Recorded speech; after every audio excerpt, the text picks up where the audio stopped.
Allora, insomma il tempo vola, andiamo anche sul nocciolo della questione, segretario. La questione dei super bonus, sì. Quindi questi bonus che sono stati previsti, queste agevolazioni che possono essere anche molto interessanti. Non siamo arrivati al punto di arrivo perché manca ancora qualche cosa che venga perfezionato, quindi i famosi decreti attuativi, con il dubbio che possano modificare in modo rilevante. Però come vede, com'è allo stato dell'arte ora? Lo stato dell'arte è che noi dal 1° di luglio ci aspettavamo un'operatività completa della misura, perché comunque dal 1° di luglio c'era la possibilità di rendere operativa la cosa, visto e considerato che poi anche i tempi dello svolgimento poi delle opere, delle attività del super bonus hanno una scadenza ravvicinata, perché parlano nel 2021, per cui rischiamo insomma che i tempi siano stretti. In realtà non solo non è venuta fuori la circolare dell'Agenzia delle Entrate, ma aspettiamo la conversione in legge del decreto, che in qualche maniera in alcuni casi sta cercando di migliorare le questioni, di perfezionarle, e poi manca la circolare dell'Agenzia delle Entrate. Tutto questo rischia di andare praticamente quasi a settembre, e questo è un problema perché chi vuole fare lavori e chi ha intenzione di fare un'azione di ristrutturazione sta aspettando, e quindi mette in difficoltà le aziende che sarebbero pronte per svolgere l'attività, organizzarsi e operare in attesa, e ovviamente rallentando un po' il settore, che è un settore, che parliamo del comparto casa, un settore molto importante anche per l'azione di volano economico del nostro territorio. Assolutamente, ecco, torniamo su questo. C'era un messaggio che era un po' emblematico relativamente a quello che poi lei ha detto. Appena aperti i parrucchieri estetisti hanno avuto negozi pieni di gente, ora tutto è nella calma più assoluta. Sì. La gente non spende se non per effettiva necessità. Quello che anche lei diceva, le persone aspettano, non spendono, nel caso hanno fatto quel che dovevano fare, se possono arrangiarsi si arrangiano, per eventualmente in attesa che... Sì, guardi, in realtà anche questa partita che riguarda i servizi alla persona per parrucchieri e estetiste, sulla quale abbiamo fatto una battaglia molto ferrea e molto importante per la riapertura anticipata rispetto a quel famoso 1° giugno che davano come traguardo, e ha avuto ovviamente un boom di richieste, attività eccetera nel periodo immediato subito dopo la riapertura, e adesso è condizionato da una difficoltà economica delle famiglie, una difficoltà economica che è legata, che infatti molte persone si trovano magari in cassa integrazione o con una contrazione della disponibilità economica, e nella situazione generale riducono i consumi. È per questo che abbiamo chiesto e ottenuto, ad esempio dalla Regione Veneto, che ci sia un contributo di ristoro per queste aziende. Infatti adesso in questi giorni è in attività un bando che dà un contributo a fondo perduto, è stata una richiesta esplicita. Quindi una cosa nuova questa, possiamo dire? È un bando già operativo, sì, già operativo che si sta svolgendo in questi giorni, per richiedere un contributo per queste imprese che sono state chiuse, che hanno subito un danno. Quindi quali sono le imprese coinvolte? Quali sono gli ambiti coinvolti? Servizi alla persona e la parte riguardante commercio e turismo. Piccolo commercio, turismo e servizi alla legati persona. al Cosa dovranno fare questi imprenditori? Questi imprenditori possono rivolgersi tranquillamente alle nostre strutture per fare la richiesta del contributo a fondo perduto per quanto riguarda la disponibilità, che va da 2.000 a 3.700 euro di contributo che prevede la Regione Veneto. Scadenza?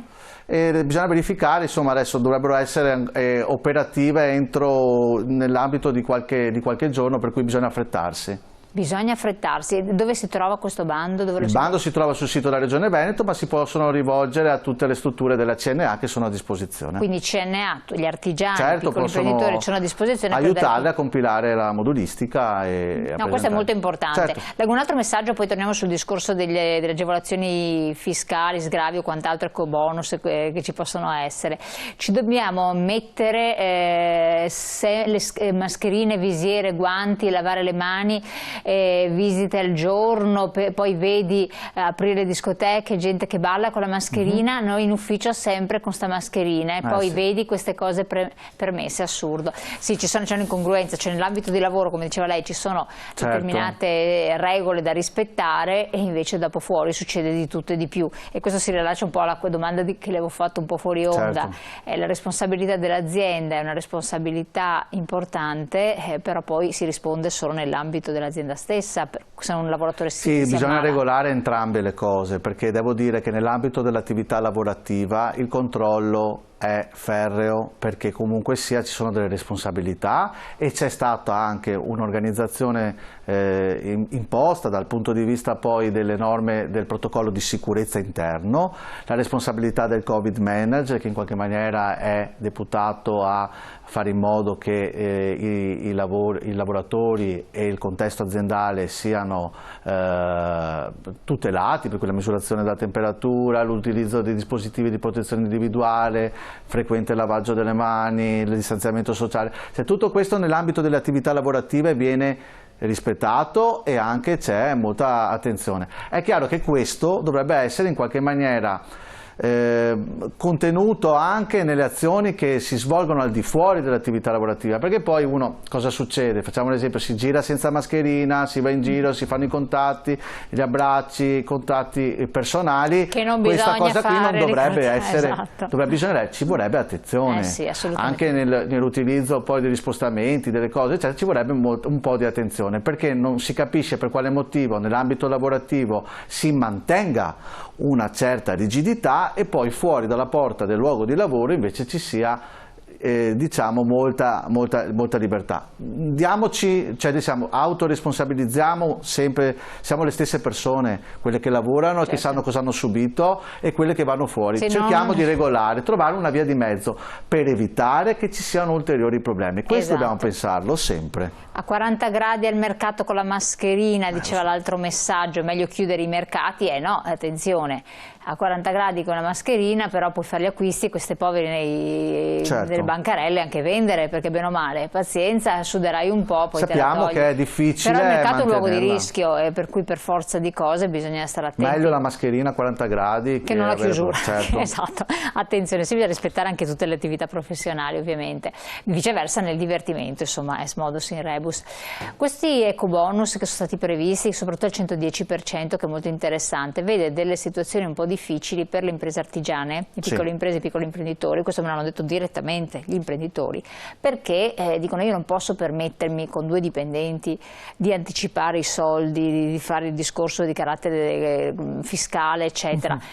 Ho difficoltà a rivolgermi alla mia banca e chiedere che mi faccia tutto questo bel lavoretto quando la banca è già tanto per ottenere i 25.000 euro mi ha fatto purgare le 7 pene, 7 piaghe d'Egitto. Allora, segretario. Allora, noi su questo stiamo intervenendo per mettere in fila tutti gli attori di questa catena, che è una catena che funzionerà solo se tutti gli anelli saranno incastrati giusti. E quali sono gli anelli di questa catena? Allora, ci stanno i professionisti, per cui parliamo di ingegneri, geometri, architetti, che hanno un ruolo importante sull'asseverazione tecnica delle opere che devono essere fatte. Perché ci deve essere l'asseverazione tecnica? Ci deve essere un'asseverazione da parte del professionista dell'attività che viene svolta e che in qualche maniera riguarda poi la partita dell'efficientamento, la questione delle 2 classi energetiche, tutta una serie di questioni che devono essere rispettate. E su questo la relazione che noi abbiamo sviluppato subito, anche forti di un rapporto che non è un rapporto di qualche giorno ma che viene da distante, è quella di collaborare assieme ai professionisti per fare in modo che le nostre imprese artigiane trovino un anello di congiunzione con coloro che poi tecnicamente conducono un po' la partita della ristrutturazione e del progetto che riguarda l'attività di Superbonus. Accanto a questo ci stanno gli amministratori di condominio, che sono una partita importantissima, perché sappiamo che oltre all'attività che riguarderà le singole case, abitazioni o le bifamiliari, c'è tutta una partita che noi ci aspettiamo importante, che riguarda tutti i condomini, e quindi una relazione con chi in qualche maniera ha in capo la responsabilità giuridica dei condomini e l'attività gestionale per noi è rilevante. Accanto a questo chi si collega? Si collega al ruolo delle banche. E vengo a lei, a quello che mi ha chiesto, che ovviamente hanno indicato i telespettatori e gli artigiani in particolare.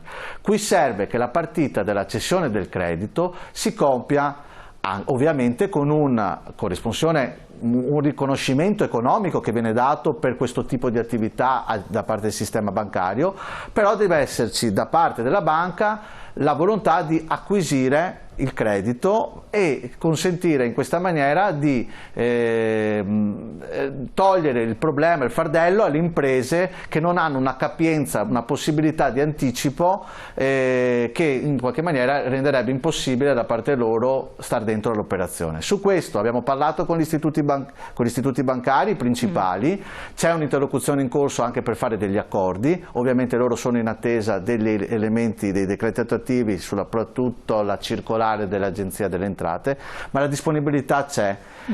E su questo c'è un lavoro che va di spinta, che è stato fatto, perché fino a prima con la questione dello sconto in fattura tutto questo non era possibile. Adesso che è stato previsto all'interno del decreto, noi siamo per fare in modo che il sistema bancario faccia la propria parte e consenta di gestire questa partita fino in fondo. Sarà il 10%, cercheremo di capire quanto sarà esattamente, però comunque ci deve essere una collaborazione anche dal punto di vista del sistema bancario. L'altro pezzo, e chiudo il cerchio, è quello che riguarda i comuni.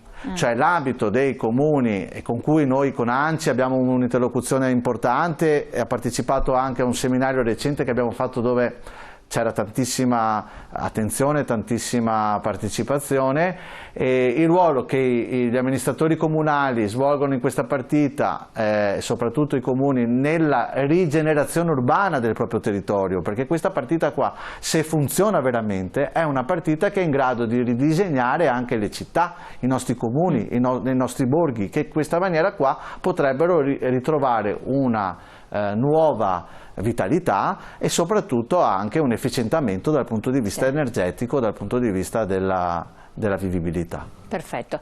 Allora, ci sono diversi soggetti che sono coinvolti, lo sconto in fattura, vedremo un attimo che cosa implica, pubblicità pochi secondi, poi ritorniamo di nuovo con voi.